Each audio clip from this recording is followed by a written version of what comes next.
benchmarking question. Yep. Are there specific numbers or ranges that you would advise that people should fall between when they're looking, let's say, at AR, or when they're looking at their cash flow statement or things like that?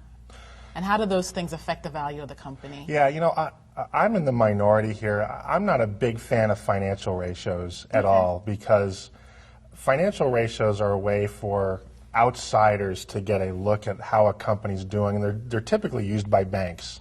And banks typically lend with what are called covenants, and those covenants identify certain benchmarks that you have to maintain, an EBITDA or times interest earned, or some liquidity ratio, maybe a current ratio, current assets to liabilities. And if you fail to meet those benchmarks, then there may be an issue of default.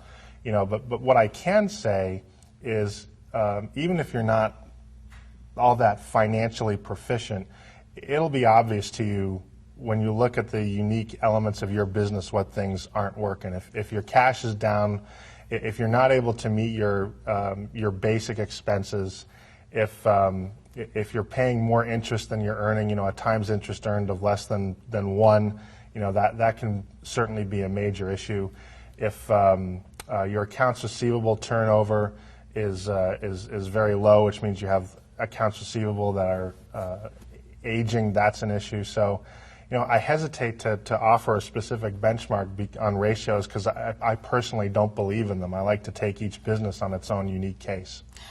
Well, then let me ask the question maybe in a slightly different way. How do those statements affect the overall value of the company? How do those things affect each other?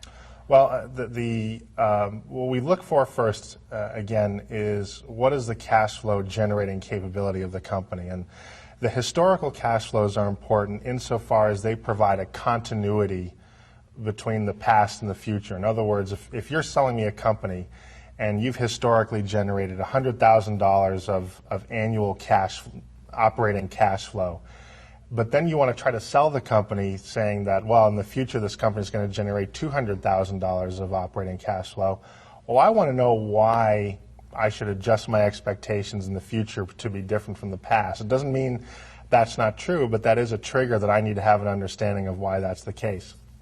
Now, in terms of financial ratios, to us they really come into play when a company may be exhibiting characteristics of financial distress. A classic one is if your EBITDA divided by interest payments is less than 1, you've got probably some major solvency problems. If you're behind on your long-term debt payments, that's a major issue. If you have a high taxes payable number, a frequent mistake companies make when they run into distress is they start not paying their taxes on time, and in particular payroll taxes. I can tell you the IRS has a very poor sense of humor, and they have no time for delaying payment of taxes. They will shut you down. They will do it quickly, and it's doubly so for payroll taxes. Income taxes you can negotiate a little bit. Payroll taxes are almost an instant kill for the company. Mike, what systems and processes would you advise a business owner put in place to make sure that they maintain their financial well-being?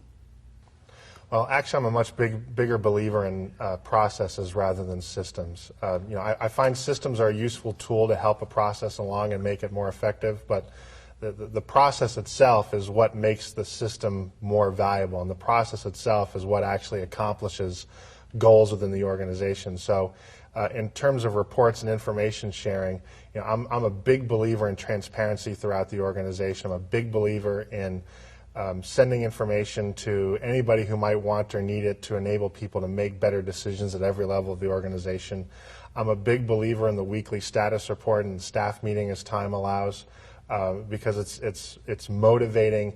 It lets everybody pitch in whenever there's a problem. It prevents people from being isolated, and lets you root out problems quickly and address them very quickly rather than just having them fester off to the side somewhere. And it's very rare that a problem just goes away and gets better by itself. It typically goes much worse over time, so the more quickly you're able to address it, the better for everybody involved. One last question. We've noticed here that people seem to be reluctant often to look at and examine their financial data on a regular basis. Have you noticed that? Yeah, and I think there's a couple of reasons. One is business owners, whether they realize it or not, are leaders. And a common fallacy about leadership is the facade of invulnerability. And the fact of the matter is that reading financials is hard, and it takes years of training to really do it very well. I've invested thousands of dollars in my own education to become competent at reading financials. And business owners don't necessarily want to admit that they're not very capable at reading their own financials, because on the one hand, Fortune magazine says, oh, you can't read your financials, what a moron you must be. But at the same time, it's important to know how to do that, but it can be easier to kind of stick your head in the sand. Secondly, the processes may not be there. We talked about process. If you don't have any kind of reporting system, you don't have any numbers to look at, it may just be too painful to get the numbers out of the system. Maybe maybe you have your office manager doubling as accountant, and maybe that office manager isn't a particularly good accountant. Maybe you need to dedicate somebody in the company, at least part-time, to the development and presentation and distribution of financial data. So it could be something as simple as a data disconnect.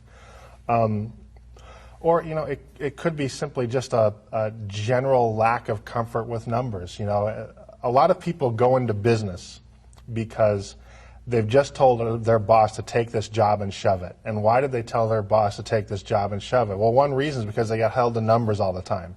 And one of the first things they say is, well, I'm not going to be beholden to some bean-counting maniac who's going to hold me to every cent that goes in and out of my department, in and out of my company. I'm not going to run a company like that.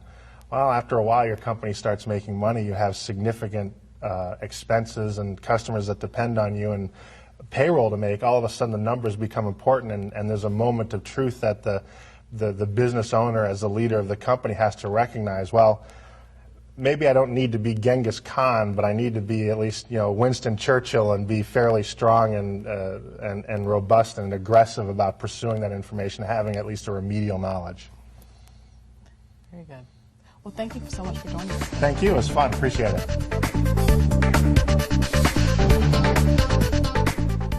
Thank you so much for joining us today on Anona Speaks. It's been a pleasure having you as we've talked about reading your company's financials. You can find us online at www.anonaenterprises.com. See you next time.